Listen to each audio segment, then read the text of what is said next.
our last category of the evening. It's probably going to be the most controversial category of the evening, and that's best TV manufacturer. It could quite easily have gone to LG. LG have won it a number of times because of their work with OLED, because they put their money where their mouth was, basically, and they brought OLED technology here. I can think back to 2012 and going out to Monaco for the big launch of this new TV technology. And back then we didn't have HDR, we didn't have the issues with peak brightness and so on. It was a different world, and they've had to develop this technology and keep it relevant, basically. Plasma died out because moving up to 4K was just too much in terms of how much money they were going to have to spend to develop it. And then OLED came along, looked like a savior. Now we had HDR thrown at it, and a display that struggled for brightness for a long time. So it could have gone to LG for all of that, and they were given that award last year. But I've gone with Philips this year for best TV manufacturer, and there's a couple of reasons for that. First and foremost, the products are excellent. They really do compete with everything else on the market. They're using the same LG display panel as the majority of the flagship TVs out there. It's the exact same panel that's being used. It's been attached to their P5 processor. They do things their own way, but you can dial in accuracy with the TVs. It has CalMan support for AutoCal. You've got 2 ISF modes in there. You've got Filmmaker mode. You've got IMAX Enhanced.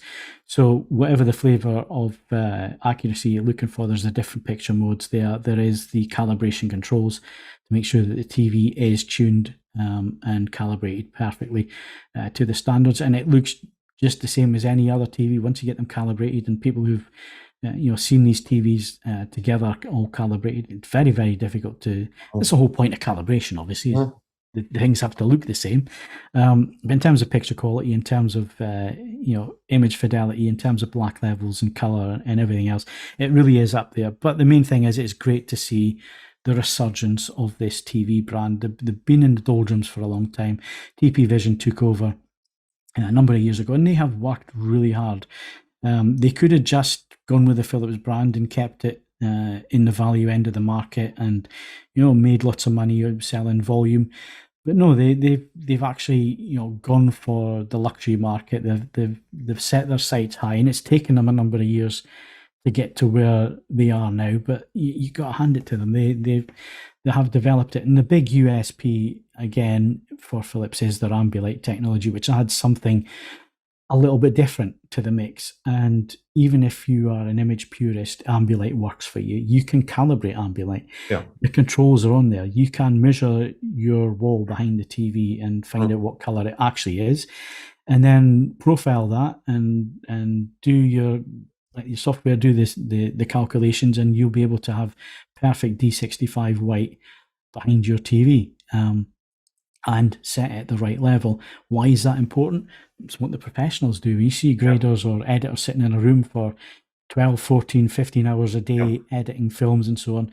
They do it with a bias light behind the screen because it helps with eye fatigue. And the same thing, if you've ever watched an OLED in a dim room without a light behind it, without bias light, and you've wondered why you're suddenly nodding off halfway through the film or you're feeling really tired, it's probably down to eye fatigue, because as much as the luminance is changing, your eye is also trying to adapt to that light change. And if your eye is doing that on numerous occasions through a film, you're going to feel tired, especially in the dark. So again, Ambilight brings in that bias light, and it brings in that choice. And I keep coming back to choice here.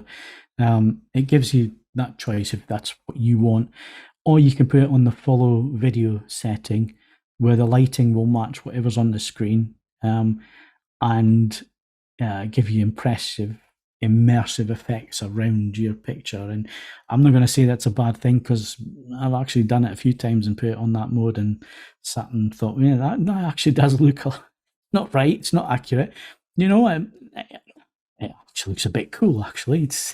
And I've seen demonstrations where you've had the hue lights at the side as well, all tied in and all in sync. And so again, it gives you a choice. You can have your accuracy, you can have everything dialed into perfection, or you can have a bit of fun with it and use it to brighten up the living room or whatever. And again, it's having watched the brand come back, that's been the satisfying thing.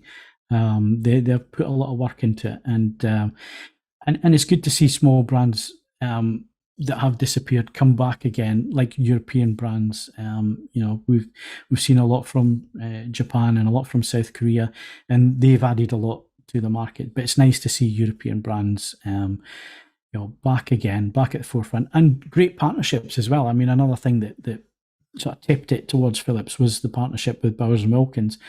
What a fantastic partnership! A great audio company, great audio added onto their TVs. Panasonic the same. They've got Technics, which was their own brand, but Bowers and Wilkins had nothing to do with TP Vision or Philips. These are two separate companies, but they seem to have come together with the same sort of goal and produce something that's really, really, really nice. So yeah, I could have given it to LG a million times over, but you know what? Philips are actually knocking things out of the park at the minute.